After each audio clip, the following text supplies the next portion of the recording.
Hey, this is Doc Yates. I'm a naturopathic doctor, registered acupuncturist, and a kinesiologist, owner of the Yates Naturopathic Clinic, and the founder of the interactive health website, Able Health. And this is the Simply Health Podcast, a show for females where I work to simplify and demystify the secrets of achieving optimal health naturally, based on my own experience in working with thousands of female patients over the past 15 years of my clinical practice.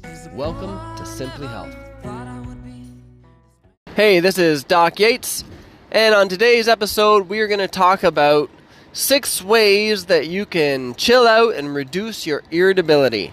So this is for a lot of my perimenopausal clients and menopausal clients. They just find themselves to be so irritable, and it drives them nuts even more than it drives others nuts around them. So we want to help them out and help you out in case you are struggling with this, because the only other option you typically get is, well, same thing they treat for many things, just more antidepressants. Oh, you're feeling mood changes? Oh, it's because it's a deficiency in your brain of this neurotransmitter. Chances are it's not.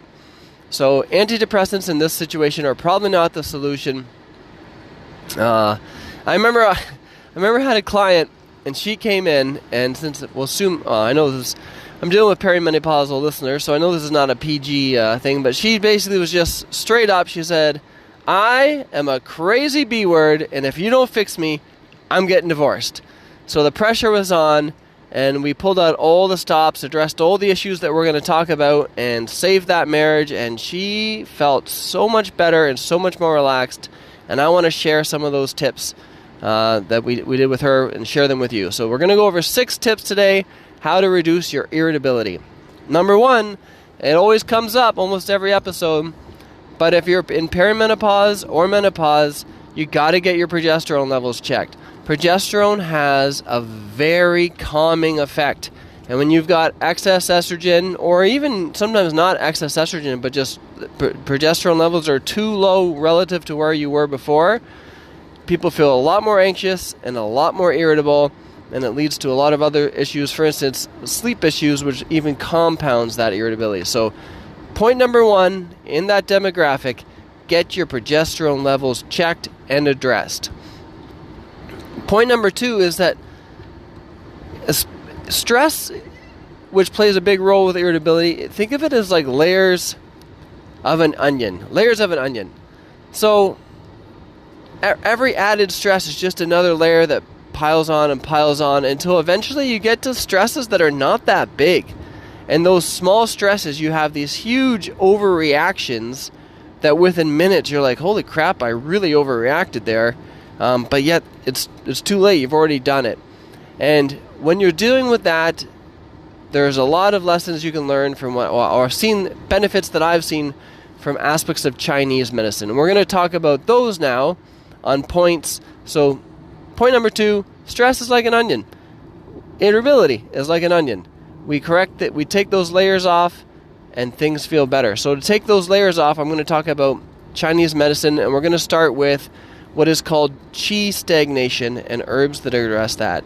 So you've probably heard of qi before. They talk a lot about it. It's like this energy they talk about in Chinese medicine. So qi stagnation means when the qi is not flowing. So what happens is you get this accumulated build-up of frustration and stress, and eventually this smooth flow of qi where it helps you move around and stay relaxed and fluid, it just stops flowing, and then little things become big things in a hurry. So 2 of the best herbs that I find for that, especially for females, peony, as in literally like the flower, peony. So they use peony root for that, and in female cases for qi stagnation, that works great, but I still often combine it with another herb called bupleurum. And those 2 herbs are 2 of the best for qi stagnation. I put them in all my formulas. Whether you'd be able to find them, you could probably find them. There's a few formulas. And one thing with Chinese herbs is that when they have formulas, they always give them really wicked names. So they have one formula called like free and easy wanderer, like as if everything's you're just wandering around and everything's chill. And bupleurum is one of the main herbs in that. So dealing with qi stagnation, those are 2 herbs that work really well. Other ones that are more common that you might have heard of here's a super common one, orange peel. Orange peel is a herb that they use in Chinese medicine for qi stagnation. We commonly use it in Western herbs for digestion, but it's all about breaking up that tight, bound up liver qi. We want to get the liver qi flowing, which means that point number 4 that makes a huge difference if you have access to this is acupuncture. And if I don't have it on there already, I will be having acupuncture protocols and tutorials to how to deal with irritability, frustration, all on Able Health and Able Beta. So if it's not on there yet, stay patient because I will be teaching you that. But acupuncture, there's certain points. They call it four of the main points are called the 4 gates. Again, the Chinese, they love the names to give stuff cool names, but it's all about getting that qi flowing. So to get the qi moving, herbal formulas and acupuncture, and it literally just starts peeling those layers of the onion off. It's actually pretty amazing because I always tell my patients, you don't believe me now, but eventually these little things that were bothering you are going to be like water off a duck's back. Like you're just going to be like, you won't even care.